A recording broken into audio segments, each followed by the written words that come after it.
फडणवीस साहेबांनी काल जे स्टेटमेंट दिलेलं आहे ते योग्य दिलेलं नाही, एकदम खोटा हे लावलेले आहेत आणि जे मदत पण जाहीर केली ती पण आम्हाला मान्य नाही. आणि जे फडणवीस साहेब सांगतात की व्हिडिओ रेकॉर्डिंगच्या द्वारे आम्ही त्याला अटक केलेली आहे, ते व्हिडिओ रेकॉर्डिंग असेल ना त्यांच्याकडे, किंवा माझा भाऊ किती लोकांना मारलाय, किती पोलिसांना मारलाय, किती जाळपोळ केलाय, त्यांनी तुम्हाला व्हिडिओ दाखवला पाहिजे, मीडियावरती ते व्हिडिओ पण आला पाहिजे. आणि दुसरं स्टेटमेंट असे केलेत की ज्या पोलीस स्टेशनमध्ये तो अरेस्ट होता तिथेही त्याला मारहाण केलेली नाही, तिथलेही व्हिडिओ तुम्ही बघितलं पाहिजे. कारण मला पण असं ऐकण्यात आलं की जिथे कॅमेरा नाहीत त्या ठिकाणी नेऊन त्यांना मारण्यात आलेलं आहे सर, वेगळ्या रूम मध्ये. आणि कसलाच आजार नव्हता माझ्या भावाला.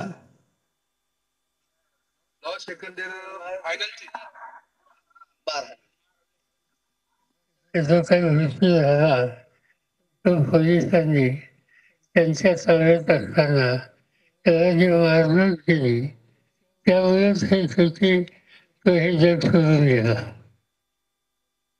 आणि तुम्ही आणि तुमच्या आईने त्याचा संबंध वादी बघितली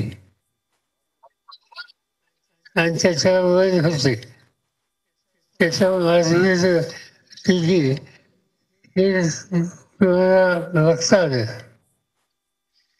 प्रत्यक्षात कुठे अंगावर नसतील, कुठं काय असेल असं पाहिलं तुम्ही.